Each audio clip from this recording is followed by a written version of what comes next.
What's going on, dude? Oh, just another week. Another whatever. I don't know. Words. Yeah, man. It's coming down pretty hard rain-wise at my house here. Actually, that's hail.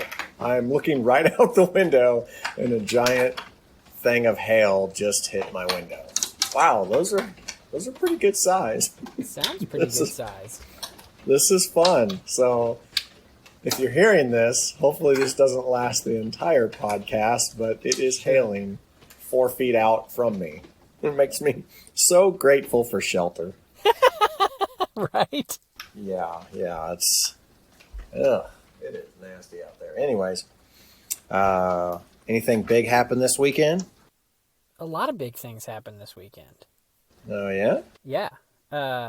Parks and Rec did a full episode in quarantine. What? Really? Yeah. So they released it Thursday night, which is close enough to the weekend. But yeah, I guess the associate producer or whoever like really creates a show mailed everybody iPhones and tripods, and they did a bunch of trial and error with lighting in different spots, but they also needed to make the lighting, like, they needed the backgrounds in their house to kind of resemble their characters on the show.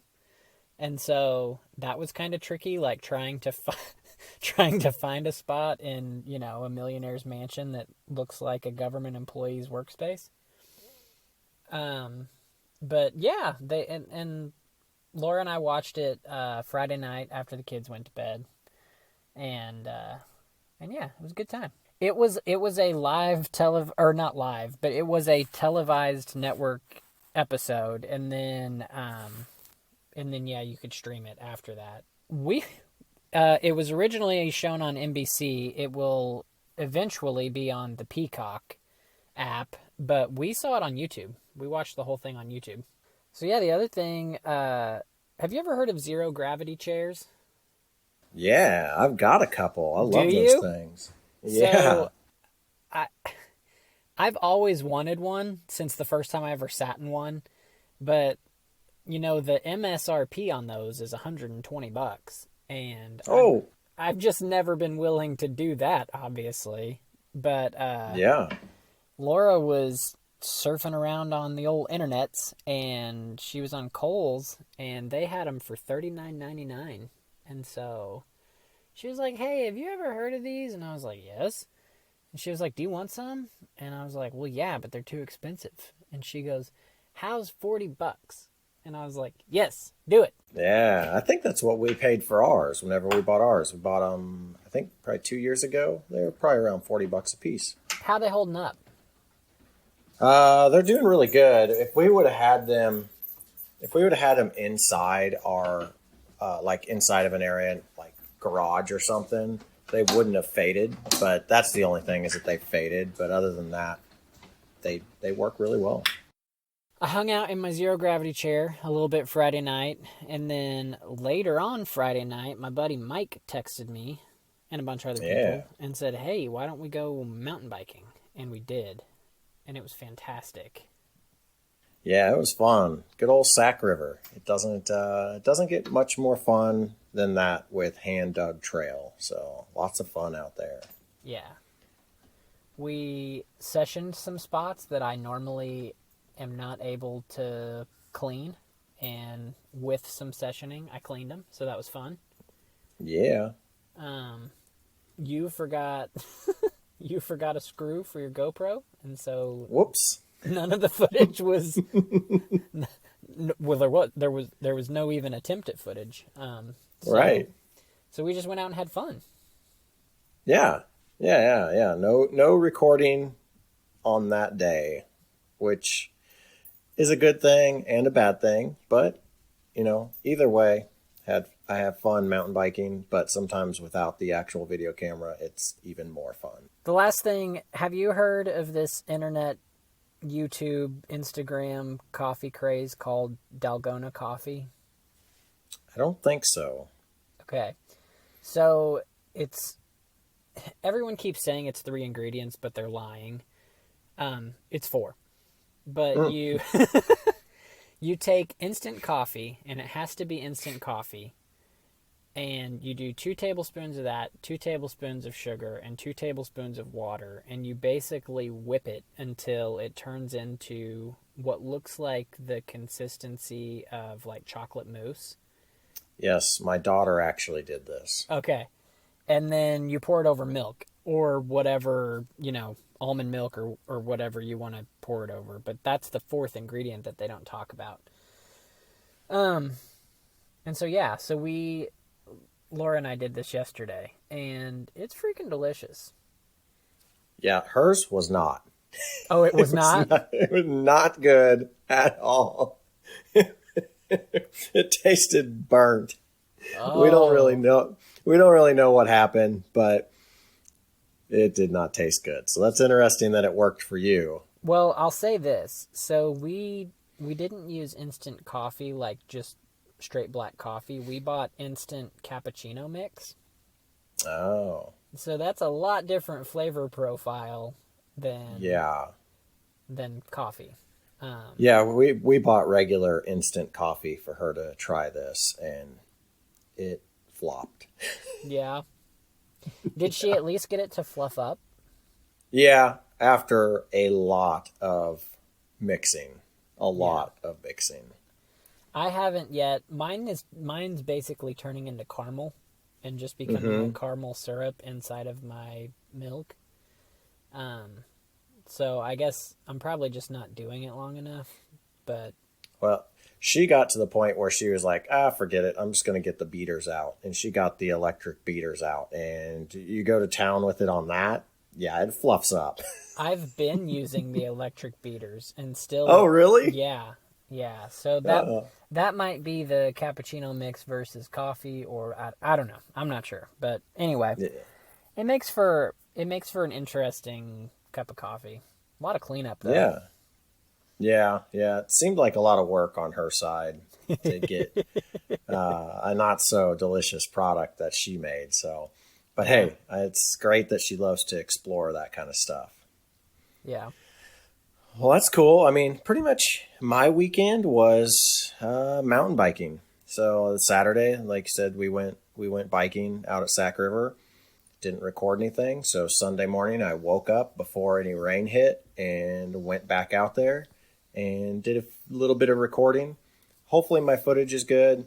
I've been struggling a little bit with my point of view shooting with the GoPro. There's very specific settings that everybody recommends, and everybody recommends just a little bit different specific settings. So I have been playing around with that, trying to get the clarity of my videos to be improved. It's kind of tricky because GoPros are weird. They're sensitive in light areas and dark areas, and if you have the settings for the white balance and the ISO and the color tuning on it set a certain way, it might not work well in one lighting, but it might work great in another. And I don't know. I feel like I'm battling YouTube with my point of view stuff. I feel like maybe I'm just expecting a higher image quality than what I should be expecting. Because I go back and I watch some other YouTubers and some of their footage that's recorded on the same camera I have, and looking at it, it appears to be pretty close to what I've got. But maybe I'm just expecting too much. I don't know. It's one of those things like, as I create it, I want it to look a specific way. And whenever it doesn't turn out that way, I'm like, dang it. So. Right. And it is frustrating when you're using the same equipment as someone else and it doesn't seem as, I don't know, as crisp or as bright or whatever the specific feature is that you're looking for. It's frustrating. Yeah, and a lot of it could be, the editing software. They might be better at color grading it, but it's hard to say. So I played around with that all weekend, and I bought an Apple Pencil. So you did? I've been playing around with that and just trying to get used to using Procreate, which is a drawing app, and having some fun with it. So yeah, it's pretty cool. Nice, because when we talked Saturday, you were still looking. Yeah. I went ahead and did it. I mean, I wasn't going to save much online by buying a refurbished one, so I just went ahead and bought a brand new one at the store. Nice. Yeah. So this week, I wanted to talk about the COVID-19 Tracking app, or I can't remember what a lot of people are referring this to, but it's the app that essentially Google and Apple work together with that we talked about a week or so ago. Yeah. And I, of course, am very skeptical of these things, but I have a pretty big update on how all this stuff works. Okay. And why it's not as scary, but still be a little bit hesitant at the same time. So what did you want to talk about? We'll talk about your thing, and then we'll use any of my topics that I have written down to fill for time. Okay. That sounds good. 'Cause I You don't got feel quite like a few top. Yeah, I don't feel like You we got quite a have to few- get to any of them, though. Yeah, but you got quite a few topics. So, I mean, I imagine we'll have plenty to pick from. And then if we want to, we can use them next week. Sure, let's do it.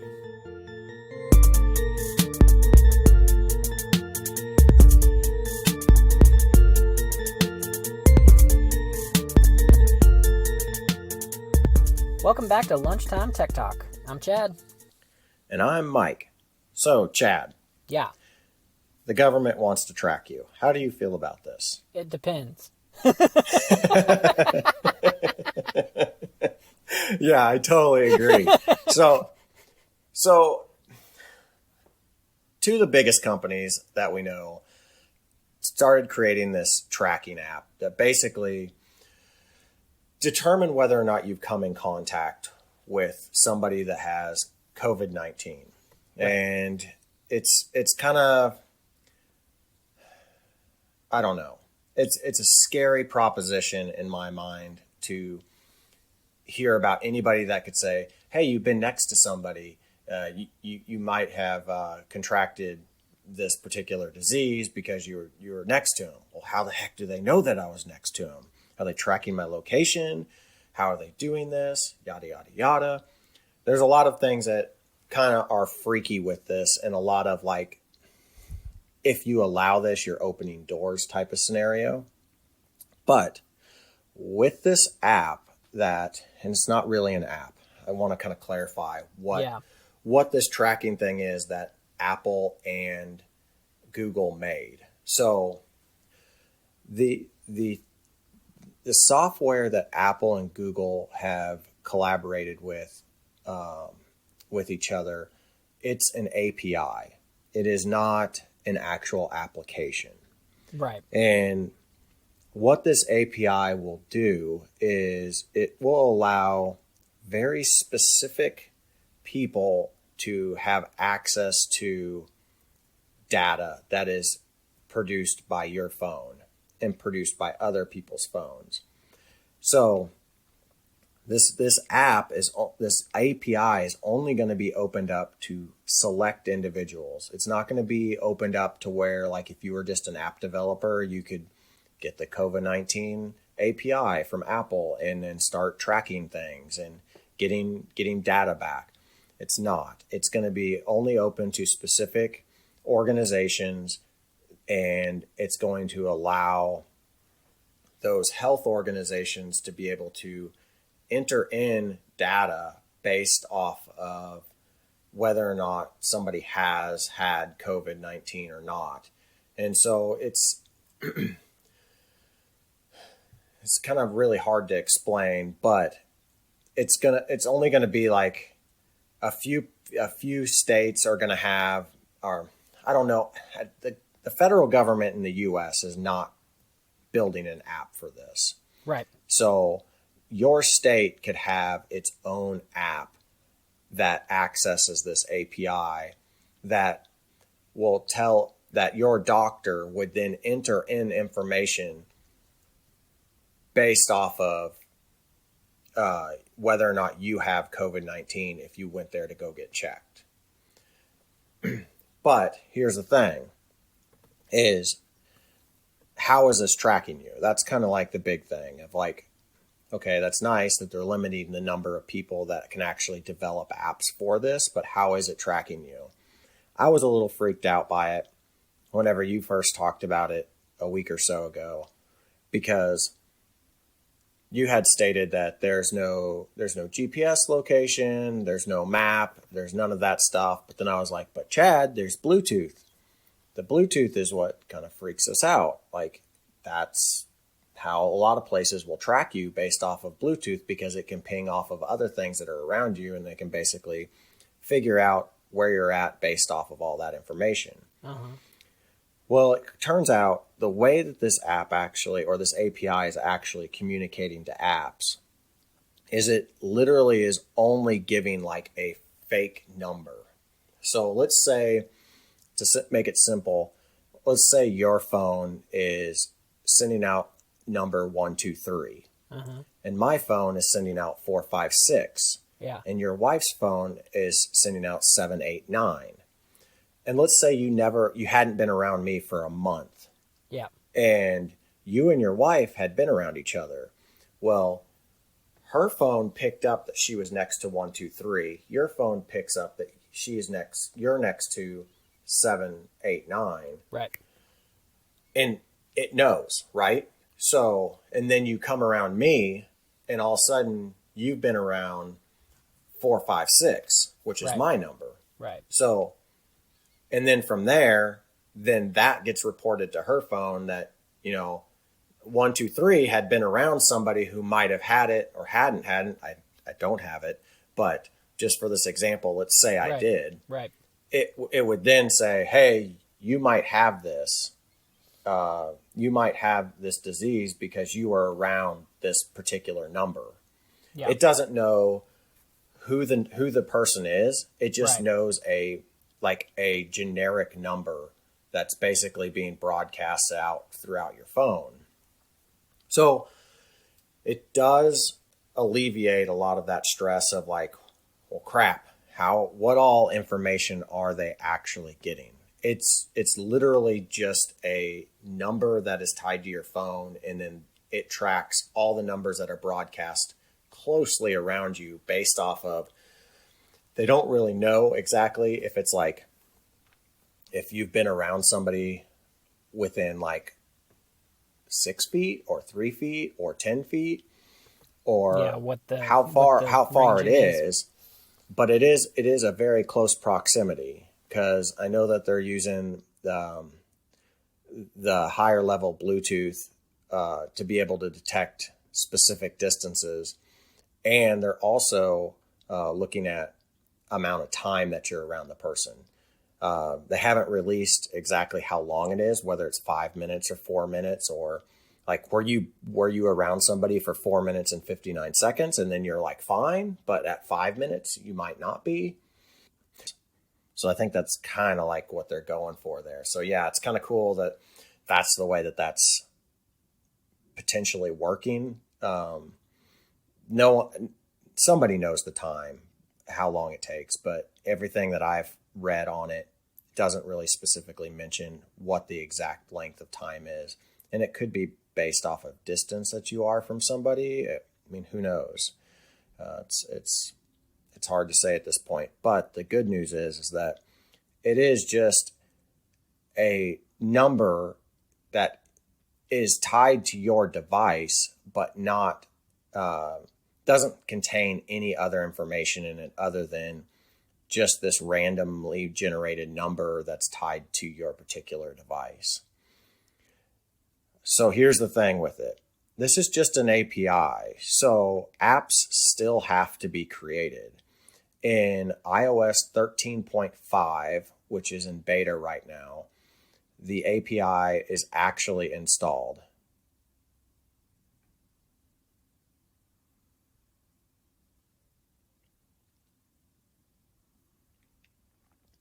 Okay, do you know how long ago that was?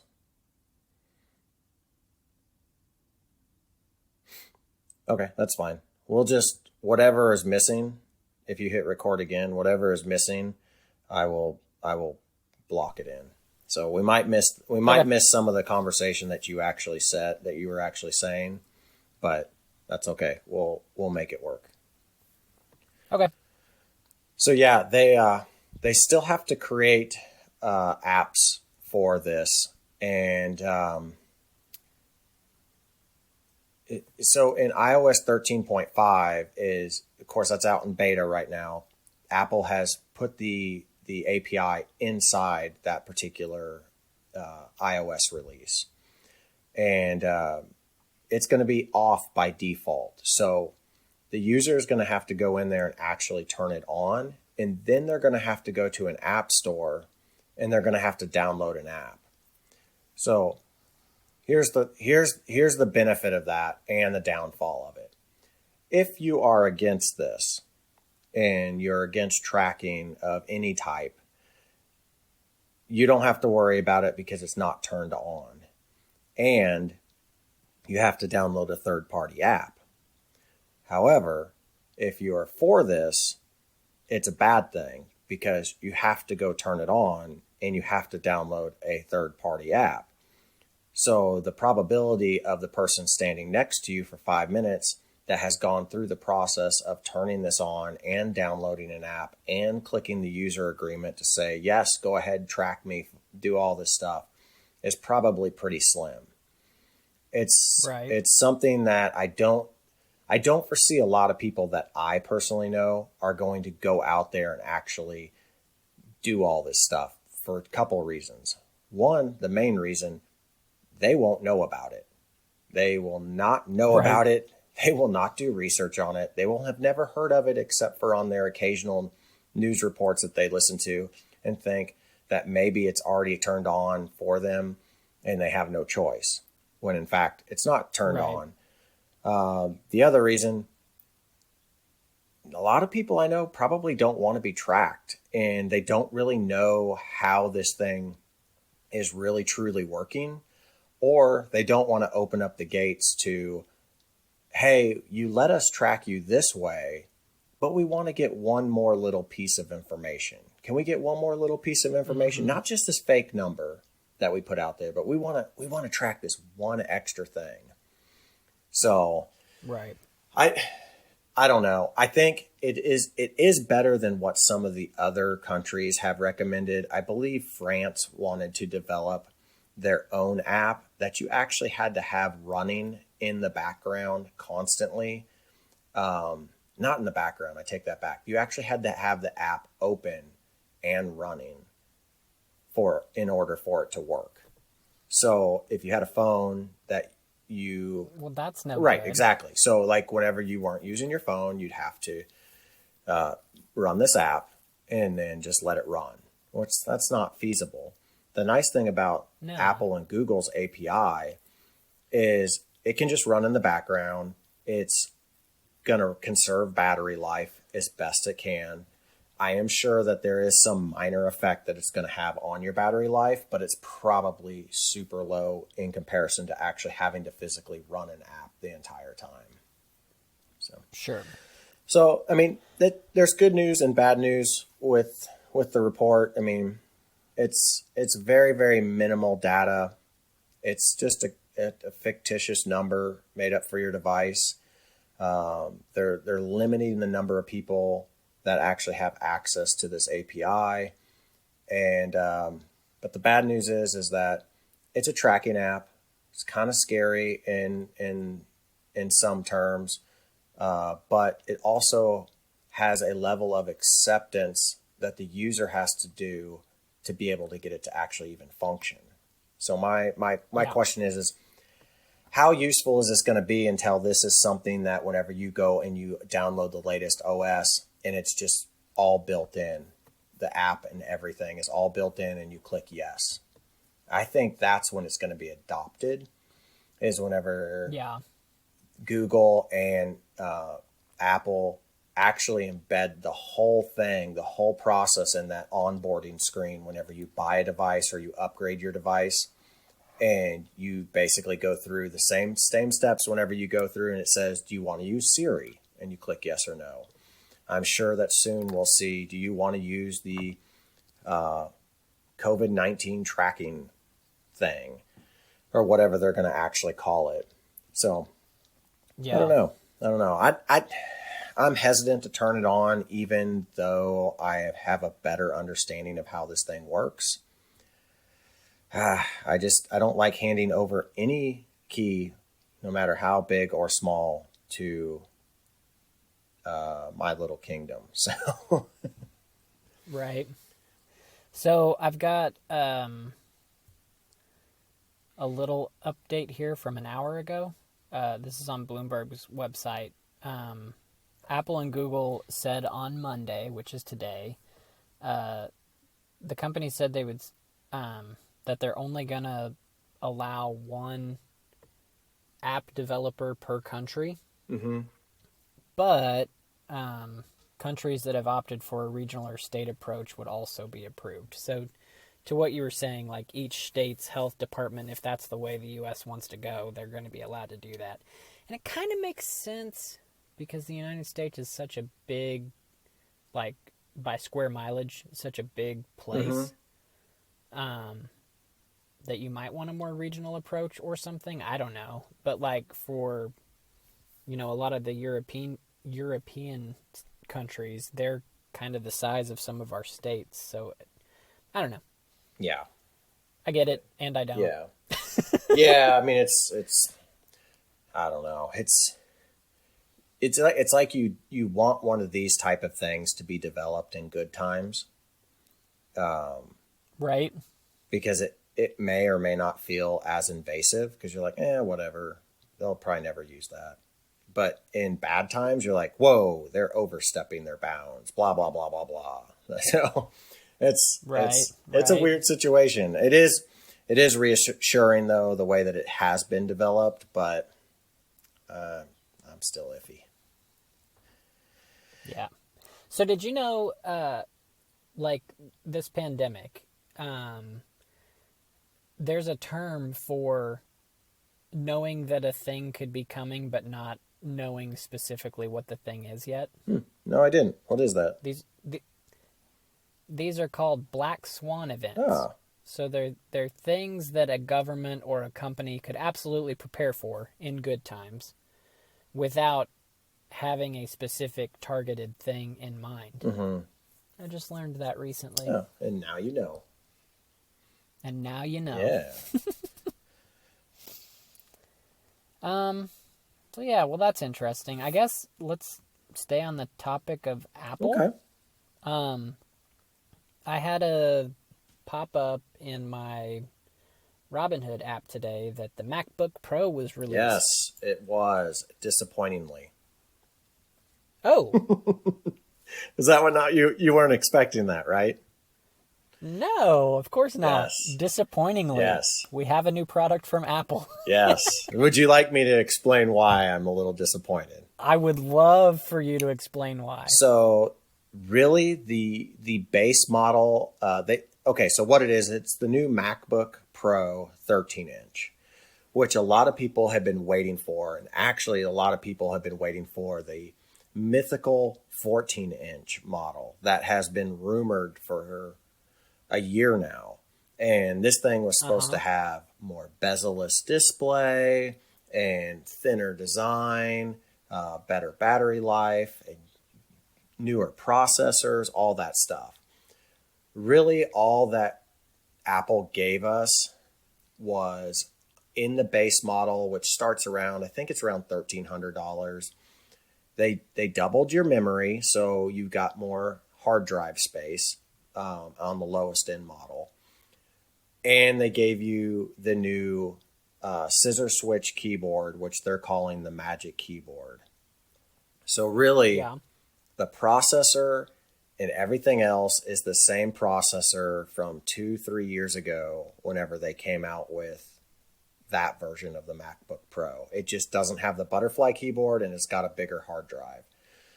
To actually get any type of processor upgrade to a more modern, faster, more impressive processor, you have to go up to $1,800. So you're getting into a very expensive computer, and it's just it's a shame. Apple is all over the place with their upgrade cycle with all of their equipment. Some of the stuff will come out and you'll just be blown away, like the 16-inch MacBook Pro, the iPhone 11, the Mac Pro. I mean, just massive upgrades. And then it seems like sometimes they'll just sprinkle stuff in that's just like, that's not impressive. Like the new iPad Pro. There's really not much impressive on it. The processor's pretty much the same. The bench tests are pretty close to the same as the 2018 model. And the only thing that was really upgraded was the camera. And it wasn't a huge upgrade except for the LiDAR system. So there's not a lot of incentive on this 13-inch MacBook Pro or like that iPad I was just talking about for users who have had a model for a year or two to upgrade. But yeah, I mean, it's cool that they came out with it, but I think that a lot of people who are looking to upgrade from the current 13-inch that they have are, from what I can see on YouTube, some of the people that I follow that report specifically on Apple stuff, they're not super happy because they were in the market to buy the new thing that was reported to come out this spring, and it's here, and it's really not what they were expecting. Yeah. So, but it is nice that they came out with the new bummer. keyboard on it, because they have to get rid of that stupid butterfly keyboard that caused so much trouble. Yeah. Well, yeah, that's way less exciting. Sorry, Chad. Okay, well, we'll switch gears and we'll talk about something that is exciting. Okay. Would you typically call me a first adopter of things? No. No. But I am on something. So the Wyze Scale went on pre-sale several months back. Mm-hmm. And so they weren't going to ship until I think it was like mid-March or something like that. But anyway, I was like, I like Wyze. They're a good company, and we had talked about them maybe working on a scale on one episode because they had a lot of stuff in their API. I don't remember specifically, but it was when we were talking about the human AI. Mm-hmm. But anyway, when it became available, I like having a body composition scale. The one that we currently have is not smart at all. Like, it'll do all your measurements, but it's not Wi-Fi connected or anything like that. And I paid $30 for it, and it was kind of starting to, I don't know. It felt to me like it was getting a little bit less accurate. Yeah. And so, anyway, the Wyze Scale went on pre-sale. I ordered one, and then I just kind of forgot about it. And then one day it showed up, and I was like, hey, that's pretty cool. Yeah. And so then I was like, I don't even remember how much I paid for this thing. Like, it had been that long. Uh-huh. And so I went back and looked, and it's $19.99. Which is insane. Which is insane. And it hooks up to Bluetooth, and the amount of data that it gives us is crazy. And so, and they're completely out of stock since everything happened. Well, yeah, I mean, $20. I mean, I don't know how they're going to keep them in stock. Right. But anyway, I just wanted to say, for all of you who are active or not and like to keep track of your weight and some other, like, so here's what it gives you. It gives you body fat percentage, muscle mass in pounds, body water in percentage, lean body mass in pounds, bone mass in pounds, protein as a percentage, how many pounds of visceral fat you have on your body, your basal metabolic rate of calorie burn per day, and then something called a metabolic age, which for me and for my wife is our actual age also. Huh. And so I'm not sure if, like, how many readings it takes before it starts, like, trying to calculate, or if we just so happen to both be, like, our ideal age, Right. Metabolically, that we are. but yeah, and shows you trends over time, and it's pretty cool. It'll also take your heart rate, but you have to be in the app and click on it while you're standing on it to get that to register. Ah, So if you didn't have a smartwatch or anything else like that, you could do your heart rate once a day. mm-hmm. And so I was like, well, that's kind of cool. At one point, I was looking at getting, I had my Withings Mm-hmm. watch, which ended up getting bought by Nokia, Mm-hmm. but they also had a scale. And so the Wyze Scale is Bluetooth, the Withings scale was Wi-Fi. So you didn't have to have your phone with you right at the moment, but like it was almost $200. Yeah. Yeah. And so, This thing is insane, Chad. All that stuff that you listed yeah. off is absolutely crazy for a $20 scale. I mean, I don't think you could go into a store right now and pick up a smart scale for under $50 in a store that does a quarter of that. I mean, Yeah. that's $20. To me, it doesn't make sense. Like, it hurts my head. It's kind of like their cameras. I have their cameras Right. and I really like them and their app works really well, but the price still, it just baffles me. I don't understand how this stuff is being made and how it works reliably for the price that they sell this stuff at. Yeah. It's pretty cool. And so to further tout Wyze as a company, I don't know. They under their shop menu right now they have all products as a category, but they also have Wyze in response. They have a thermometer, a smart like a temporal thermometer, available for $54, and you can get 50 disposable face masks for $29.99. And so I was like, oh, well, that's pretty cool. I don't know how they got their hands on face masks, but if you need some, Yeah, you can buy you them can there. get them there. Well, very As of 12:45 on Monday, you can get them there. nice. Yeah. Well, I mean, that's all I had for my topics. Did you want to talk about more of yours, or did you want to do some crazy tech? I think I'm good. Let's do some crazy tech. All right, let's do it. Insert Chad's song here. So, Chad, Yeah. I'm just gonna lay this out here. My crazy tech has been around for a while. It's been around for a long time, and I'm just calling it crazy because it's the first time I've used it. It's my Apple Pencil. So Sure. That makes sense. let me give you my quick rundown, as I haven't done a lot with it, but I've got the second generation version, so it's the one that clicks on the 2018 iPad Pro and up, and it's magnetic, and it charges whenever it clicks onto the case. It syncs when it clicks onto the case, so there's no menu you have to go to. It's one of those things that I opened it up, put it on my iPad, and it just started working. It just started doing everything. Right. It is one of the most seamless. It's more seamless than AirPods, and AirPods are so seamless compared to anything Bluetooth made ever. And this thing is even more seamless.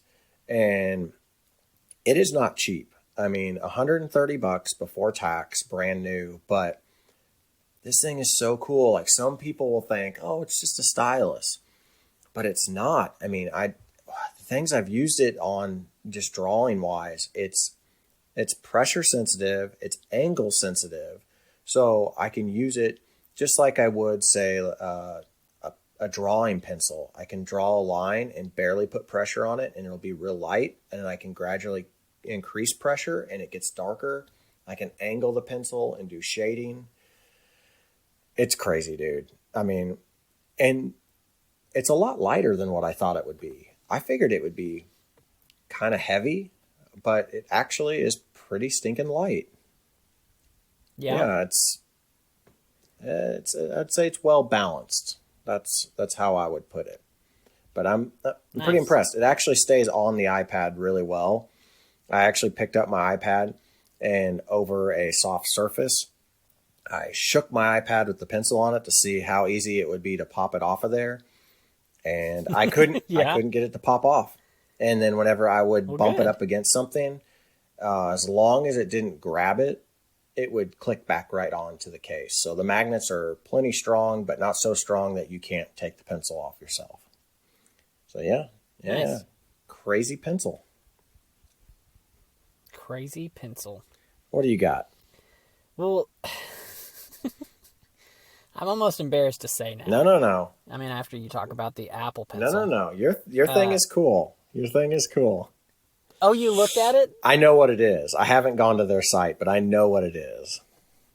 Okay, so this just came to me as an ad before a YouTube video, I think. But it was it was so ridiculous, which is why I wrote it down in the first place. But there's a guy wrapped in bubble wrap, and he lays down on a foam roller, and you hear just a couple of pops here and there. And they're like, see, that's the problem with foam rollers, because you don't get specific pressure to like the area that you need. And they were proving that by it not popping very many bubbles.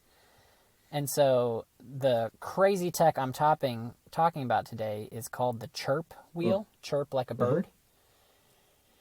And so it's this little 5 inches wide wheel. I didn't catch the diameter, but it also has like a channel down the middle of it for your spine to rest in. And so you can really target those bands of muscle on either side of your spine, up and down the middle and the lower part of your back. And their full website, they have all kinds of different rollers for your feet and for your back and for whatever else. But this Chirp Wheel was what grabbed my attention. And when the guy laid on it in the bubble wrap, obviously it sounded like fireworks going off. But I don't know. I thought it was interesting.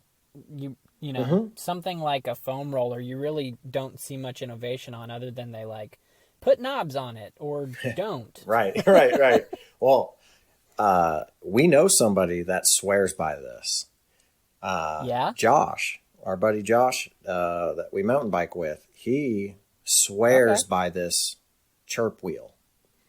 He bought one probably a year or so ago, and he's told me about it probably 4 or 5 times, and he even brought it out to Two Rivers once whenever I went out there with him. I don't know how long ago it was, but I tried it, and it does. I mean, my back, it popped like the bubbles on that guy. The bubble wrap. And there's all kinds of different exercise moves that you can do with it to kind of like help stretch you out and kind of relieve tension. And he does gutter work. He owns his own gutter business, so he's up and down ladders all the time, lifting 100-foot lengths, 40-foot lengths of gutter, and so it's not the best on his back. And Right, he says, and I'm sure bending himself in weird positions all the time. And he said after he got home and he bought this thing, he'll go home at night and he'll just use this for like 5-10 minutes, and his back pain that he's had for years just goes away. So he swears by it. I think it's pretty cool. So I've been tempted to buy one, but I just haven't, it's not one that's on my priority list. Yeah, so you've actually touched one. So now I have questions. It's hollow through the middle. Does it have any flex to it at all, or is it rigid? It does have a little bit of flex, but it's so so little on the one that he had that it wasn't bouncy. Let's put it that way. Yeah. Now I don't know if it was Chirp exactly that he purchased. I think it was, but I believe that there are different sizes that you can buy. There are, yeah. So even on Chirp's website, they've got different sizes. The other thing I was going to ask is the coating around the outside of it. Is that foam? Like, was it soft or was it hard also? It was a rubbery. It was softer than the center part that is like Okay. actually physically holding the circle together. So it was like a Gotcha. soft rubbery feel. Gotcha. Yeah. Now Well, interesting. he got his, like I said, this has probably been a year since I tried it. So, I mean, who knows what Chirp has come out with since then. I imagine they have different firmnesses and all that stuff. But yeah, I think it's pretty cool. Pretty cool little deal. Well, if any of you are interested, because of everything that is going on right now, they are running sales on their website. So it's gochirp.com, and we'll have a link in the footnotes. Nice. Well, that's all I had for this week. How about you? Me too. All right. You want to let them know where they can find us? Yeah, you can find us on social media. We're on Facebook and Instagram at Lunchtime Tech Talk. We're on Twitter at Lunchtime Tech T1. You can find us on Patreon at Lunchtime Tech Talk, patreon.com/Lunchtime Tech Talk. You can find us on YouTube if you search for Lunchtime Tech Talk, all one word. You can also find us on our website. We post all of our episodes and our show notes there. We've got links off to listen through Google Play and Podbean and Apple Podcasts. And when you hop out to any one of those sites, you should rate and review us. And then you should click on the share button and send it to 50 of your closest friends. Yeah. Because they need this in their life. For sure. You can find me. you can find me on Twitter, Instagram, and Snapchat at MSUMac. That's MSUMACC. Mike, where you at? Well, you can find me on Twitter at run_bike_Mike, and you can find me on all the other social medias at runbikemike. If you want to just get to all my social media real easily, just go to runbikemike.com, and there's a link to anything and everything that I deal with social media-wise. So, Sick. yeah. All right, man. Well, I guess we will talk to you guys next week. All right, see you, buddy. Bye. Bye.